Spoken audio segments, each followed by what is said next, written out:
أنا عندي رهبة من الكلام.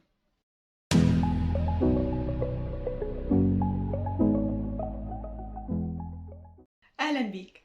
أنا فدوى English Instructor، وهدفي إن الناس تتعلم اللغة بأبسط وأسهل طريقة ممكنة. يلا بينا نبدأ.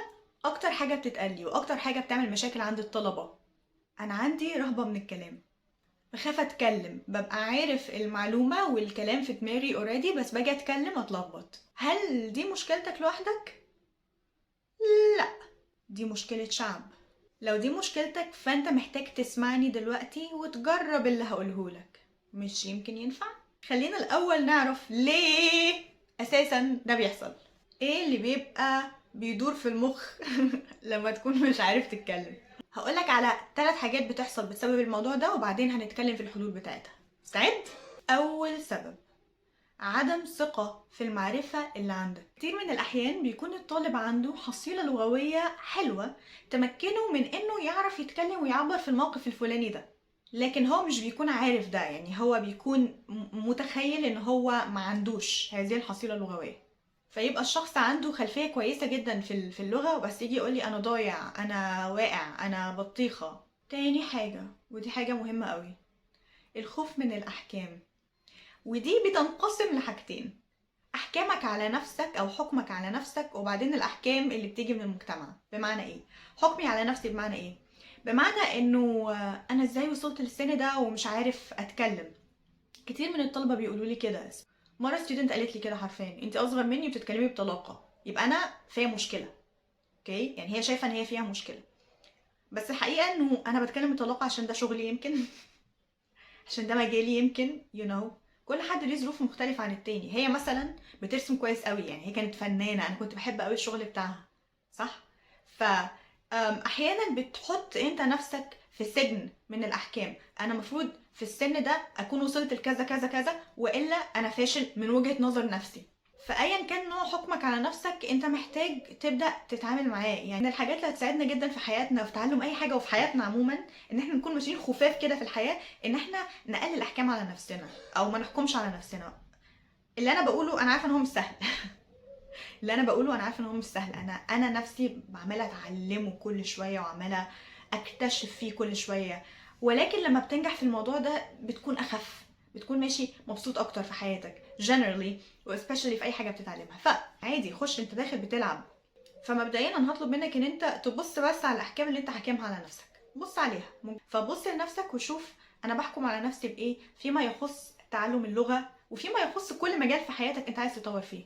بص على الديالوج الداخلي اللي انت بتتكلم فيه مع نفسك لما مثلا تعمل غلطة، بتقول لنفسك ايه السبب. ودي حاجة خلبوصة ومستخبية، وهي تمسكك بالنتيجة اللي انت وصلت لها. بمعنى ايه؟ انت دلوقتي على سبيل المثال وصلت لمرحلة كويسة جدا من الإلمام بالكلمات والجرامر والاكسبريشنز وما إلى ذلك، فانت واصل مرحلة كويسة من المعرفة تمكنك ان انت تتكلم بشكل مظبوط، بشكل accurate، يعني بجرامر صح على سبيل المثال، وستراكشر مظبوط وما الى ذلك. اوكي، ولكن بتاخد وقت ان انت تفكر تتكلم. ليه؟ لانه المخ بيكون مش عارف يركز على حاجتين في نفس الوقت. هو يا اما انت بتفكر في ان الكلام يطلع مظبوط، الجرامر صح، الستراكشر صح، والنطق صح، يا اما انت مركز في انه يبقى في كلام، في flow of language، يعني في طلاقه. وبالتالي خوفك من انك تتكلم غلط علشان وصلت للمرحلة دي، ده هيوقف عندك الطلاقة من الآخر. وهقولك على الحل كمان شوية. ايه بقى الحل المشكلة دي؟ اول حاجة، اول مشكلة اتكلمنا فيها هي ان انت عندك عدم ثقة في المعرفة اللي عندك، صح؟ في الحالة دي انا مش هقولك روح خد امتحان يعرفك مستواك، مش هقولك مثلا روح للانستراكتور يعرفك مستواك.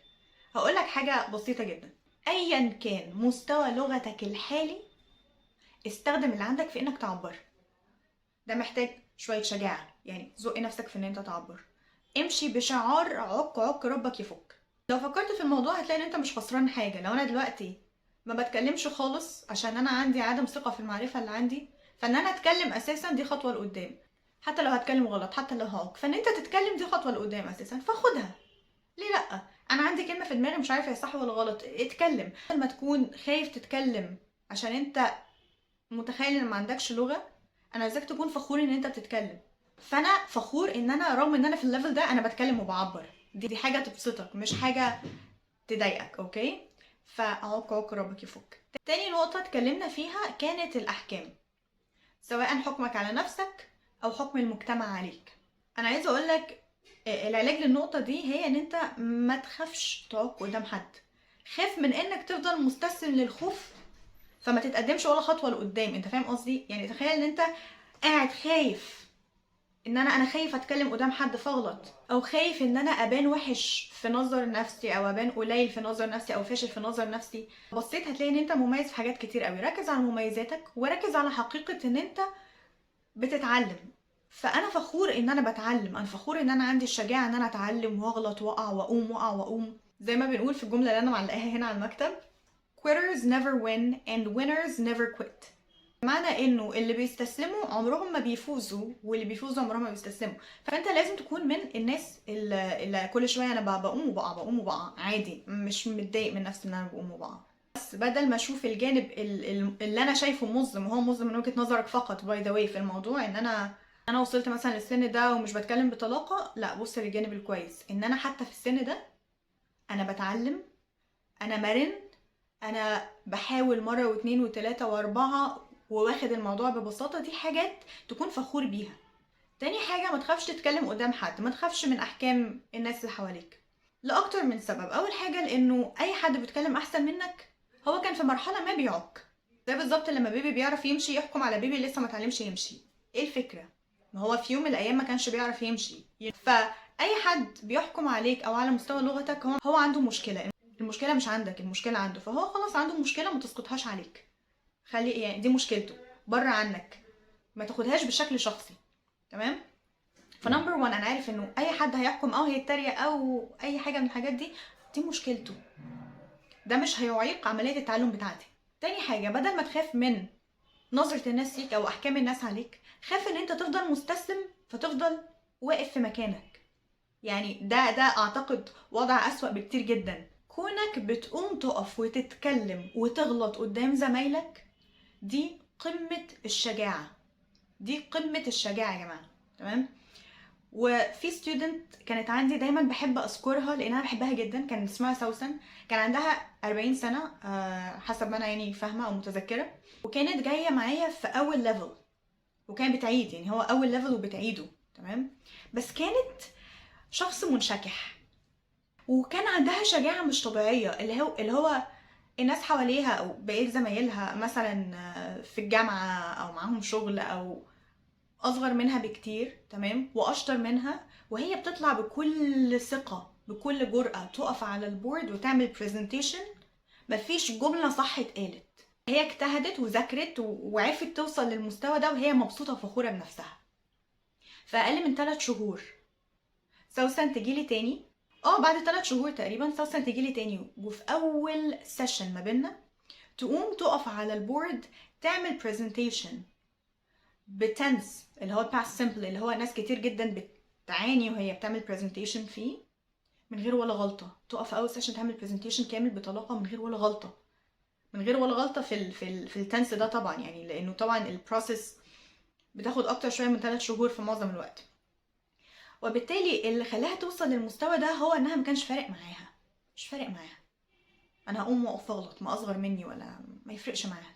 تالت بوينت اتكلمنا فيها هي ان انت تتمسك بنتيجة انت وصلت لها. انت خايف تتكلم بجرامر غلط وانت عارف الصح، لا الجرامر الغلط يلزق معاك. ده مش هيحصل، انا بطمنك ان ده مش هيحصل. ففي الحالة دي احنا محتاجين نخدع المخ، نعمل تريكاية كده على المخ. هقول لمخي انا مثلا قدامي 5 دقايق هجاوب الاسئله دي، هتكلم فيها بطلاقه، مش هوقف كلام، انا هتكلم نون ستوب، حتى لو في اخطاء في الجرامر او الستراكشر او النطق، او لو حتى في كلمات مش صح. انت فاكر انه انت لو عملت كده فانت بتقل في مستواك؟ انت مش بتقل في مستواك، انت لسه فاهم الجرامر زي ما انت وفاهم كل حاجه زي ما انت، مستواك مش هيقل. بس فكره ان انا بشفت تركيز المخ من الاكيورسي او الكلام بطريقه مظبوطه للفلوينسي. فانا بشفت التركيز، انا اوريدي الاكيورسي عندي عاليه، فانا بشفت التركيز للفلوينسي، للطلاقه، للفلو اوف ووردز. سجل لنفسك وانت بتتكلم وبعدين اسمع نفسك وشوف الاخطاء اللي انت غلطتها. هتلاحظ انه هو كام ستراكشر غلط عاملين يتكرروا معاك. حلو قوي. هتكمل التمرين، لاحظ الستراكشرز الغلط، وبعدين كمل نفس التمرين بس وانت مركز على ان انت تصحح الستراكشرز دول. يعني لو مثلا بتكلم بفلو اوف لانجوج بس ملاحظ ان انا بغلط في البريزنت سمبل اس، فانا المره دي هتكلم لمده let's say 5 دقايق بس مش هقول ولا present simple s غلط وانا محتفظ بالفلو اوف لانجوج.